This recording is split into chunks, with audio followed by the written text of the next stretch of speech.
جو شخص اس کلمہ توحید کو 10 مرتبہ پڑھے گا تو وہ اس شخص کی مانند ہوگا جس نے حضرت اسماعیل علیہ السلام کی اولاد عرب قوم میں سے 4 نفر آزاد کیے ہوں، اور جو 1 مرتبہ پڑھے گا وہ اس شخص کی مانند ہوگا جس نے کسی بھی قوم کا ایک غلام آزاد کیا ہو،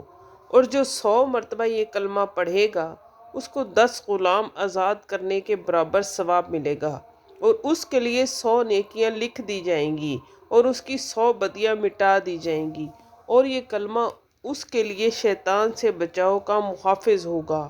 اور قیامت کے دن کوئی بھی اس سے افضل عمل پیش کرنے والا نہ ہوگا بجز اس شخص کے جس نے اس سے بھی زیادہ یہ کلمہ پڑھا ہو۔ یہی وہ کلمہ ہے جو حضرت نوح علیہ السلام نے اپنے بیٹے کو سکھایا تھا، مگر اس نے اس سے کام نہ لیا اور طوفان میں ہلاک ہو گیا،